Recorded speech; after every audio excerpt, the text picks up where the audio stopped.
아프간에서 너무나도 충격적인 소식이 전해졌습니다. 아흐마드 마수드가 이끄는 마지막 저항군이 카불 북부 바글란주에서 탈레반군에 패하며 저항군의 거점을 대부분 다시 빼앗겨버린 것으로 알려졌습니다. 탈레반 대변인은 이 지역에서 정부군과 민병대를 무력화했다며 아흐마드 마수드가 이끄는 마지막 저항 세력을 판지시르 계곡을 중심으로 포위했다고 전했습니다.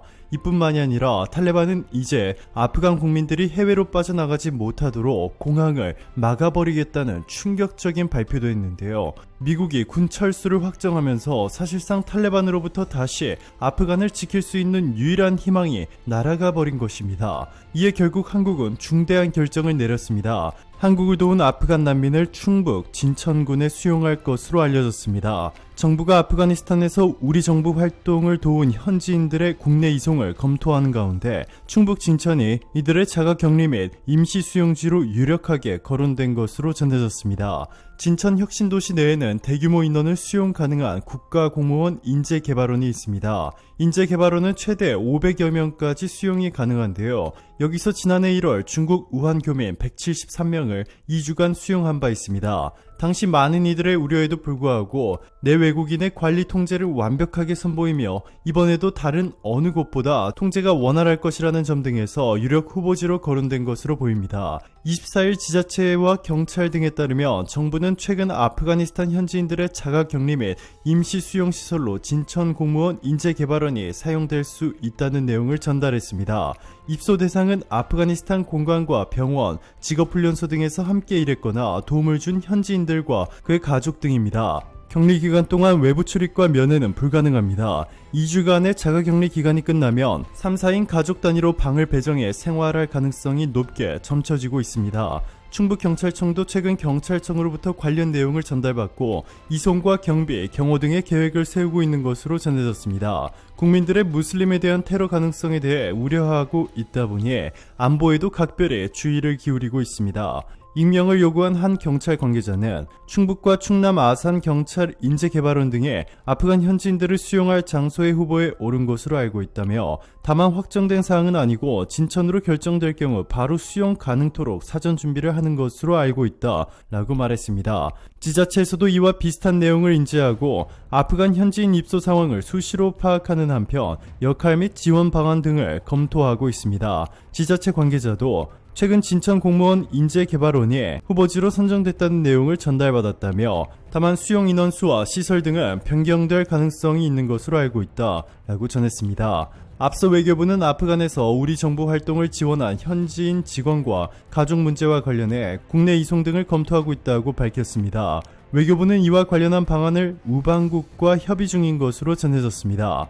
그런데 한국이 제시한 진천 인재개발원의 내부 시설과 주변 환경이 공개되자 전 세계는 그야말로 난리가 나버렸습니다. 특히 한국과 일본의 난민 수용 시설을 비교하는 이들이 급격하게 증가하고 있는데요. 그럴만도 한 것이 진천 인재개발원은 최고의 방역시설과 첨단 시스템으로 가득 차 있습니다. 복도에는 이렇게 주요 세균과 대장균까지 소독 가능한 손세정 시스템이 있고 실내도 일본처럼 골판지 침대가 아닌 안락한 매트리스와 철제 침대가 준비되어 있습니다. 감옥살이 하듯 조그만 유리가 달려있는 일본의 격리시설과는 달리 큰 창문이 있어 답답함도 획기적으로 줄여주었습니다.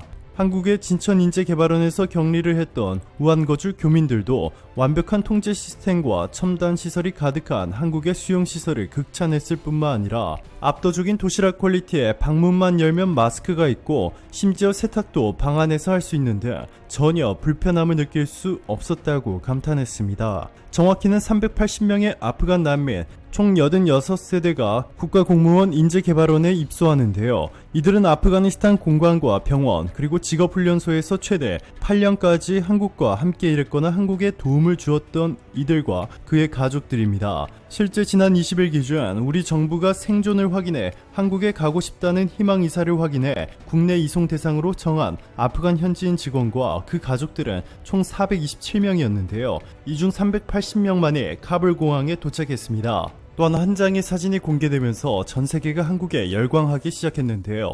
다시 데리러 오겠다 약속 지킨 김일은 공사참사관과 아프간인이 포옹을 하는 장면입니다. 한국 정부와 협력한 아프가니스탄인 국내 이송 작전이 시작된 가운데 카불로 복귀해 아프간인 이송 지원을 지휘하고 있는 김일흥 주 아프가니스탄 공사 참사관이 한 아프간인과 포옹하고 있습니다. 아프간인은 김 참사관과 함께 일한 아프간 대사관 직원으로 김 참사관은 지난 17일 대사관 철수 당시 남기고 간 직원에게 다시 데리러 오겠다라고 약속했습니다. 김 참사관은 지난 17일 카불에서 최태호 주 아프간 대사와 함께 마지막으로 철수한 직원 중 한 명입니다. 외교부 당국자에 따르면 사진 속 아프간인은 김 참사관과 함께 일하던 대사관 직원인데요. 대사관은 카불 철수 당시 급박한 상황에 현지인 직원들까지는 데려가지 못하고 안전한 장소로 이동하라고 지시했습니다. 당시 김 참사관은 이 직원에게 다시 데리러 오겠다고 몇 번이고 약속했습니다. 그는 카타르에 있다가 아프간 협력자 철수 지원을 위한 선발대를 끌고 지난 22일 다시 카불 공항으로 돌아갔습니다. 25일 아프간인들을 태운 한국군 수송기가 이륙할 때까지 미국 등 우방국 관계자와 협의하면서 협력자 집결 및 공항 진입을 준비했습니다. 사진은 공항에서 다시 만난 이들의 감격에 겨워 앉는 순간을 포착했습니다. 탈레반 방해 등으로 협력자들의 공항 진입 자체가 쉽지 않은 상황에서 이뤄진 재회는 이번 이송 작전의 이름 미라클, 기적을 떠올리게 합니다. 김 참사관은 외교부 직원들의 단체 메신저방에서 경황 없이 카불을 떠났는데 그 약속을 지킬 수 있어 그게 제일 기뻤다 라고 말했습니다. 즉 이번 일로 한국이라는 나라는 한국에 도움을 주었거나 인연이 있는 국가라면 절대로 포기하지 않고 끝까지 책임진다는 진정한 선진국다운 면모를 제대로 보여준 것입니다. 이들은 난민으로서 한국으로 오는 것이 아니라 특별 공로자 지위로 국내에 들어오도록 한국 정부가 조치를 취했는데요. 이 소식을 들은 아프간 국민들은 감동의 눈물을 쏟아내고 있습니다. 현재는 단기 비자가 발급된 상황이지만 이후 장기 체류 비자로 변경해줄 예정이고 우리 정부는 이분들의 의향을 파악해 한국에서 정착할지 아니면 다른 나라로의 이주를 원하는지 파악하고 이를 지원할 계획입니다. 한국에서의 정착을 희망할 경우 미얀마 사태 당시 국내 체류 미얀마들에게 부여한 인도적 특별 체류 자격이나 장기적으로는 영주권 부여도 검토하고 있습니다. 이처럼 한국은 은혜를 원수로 갚는 일본과는 달리 한국과 함께 한 적이 있는 외국인들의 감동을 선사하고 있습니다. 특히 지난해부터 한국이 한국전쟁 때부터 한국과 인연이 있었던 동남아, 아프리카, 유럽국들에게 세계 최고의 정확도를 자랑하는 한국산 진단키트와 KF94 마스크, 방호복 등을 무상 지원해 주었고 쿠데타로 목숨을 위협받고 있는 미얀마를 가장 적극적으로 도운 데 이어서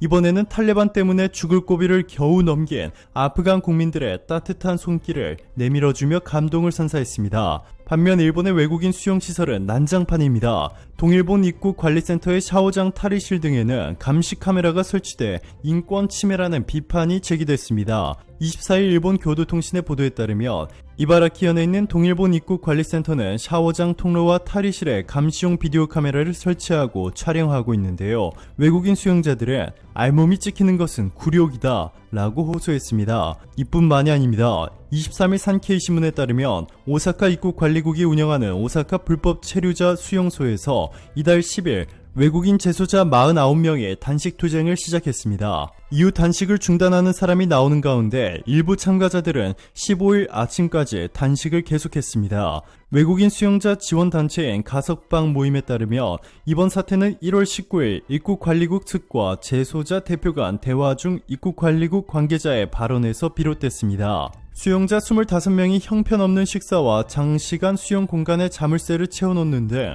혹독한 처우의 개선을 요구하는 12개 항목의 건의서를 제출하고 2주 이내 회신을 받을 수 있을지 알아보기 위해 가나인과 이란인 등 2명이 대표로 입국관리국 직원을 면담했습니다. 이 자리에서 담당자가 당신들에게는 퇴거 강제 명령이 내려져 당신들의 나라로 돌아가야 하기 때문에 처우 개선을 요구할 권리가 없다 라며 매몰차게 내쳤다는 것입니다. 이 발언이 전해지자 수용자들은 기본적 인권을 부정당했다며 크게 반발, 오사카 관내의 다른 곳에 수용돼 있는 재소자들도 1월 22일 같은 내용의 건의서를 제출한 끝에 단식 투쟁으로 이어졌습니다. 또한 최근 일본에서 일본 정부의 소극적인 대처 때문에 외국인 수용자가 사망한 사건까지 발생하자 전 세계 그 어느 누구라도 현재 일본에 가기를 꺼려하고 있습니다. 하지만 우리도 끝까지 긴장의 끈을 놓아서는 안 됩니다. 최근 아프간을 떠나 프랑스에 난민 신청을 한 이들 중 탈리반 출신으로 확인되는 남성이 포착됐습니다. 제랄드 다르마냉 프랑스 내무부 장관은 프랑스 앵포 라디오와의 인터뷰에서 프랑스로 피신한 1000명이 넘는 아프간인들을 조사한 결과 1명이 과거 탈레반 대원으로 활동했고 그는 수도 카불 검문소 책임자였다고 전했습니다. 프랑스 당국은 이 남성뿐만 아니라 총 5명의 의심스러운 이들을 포착해 모니터링 중이라고 밝혔는데요. 한국 정부도 한국에 도움을 준 고마운 아프간인들의 질 좋은 대접을 해주는 것도 당연히 옳은 일이지만 다른 무엇보다 대한민국 국민들과 한국 사회에 위협이 되지 않도록 신원 확인과 과도할 정도의 수용소 보안 확충에 만전을 기울여야 할 것입니다. 오늘도 감사합니다. 최고로 멋진 하루 보내시길 바랄게요.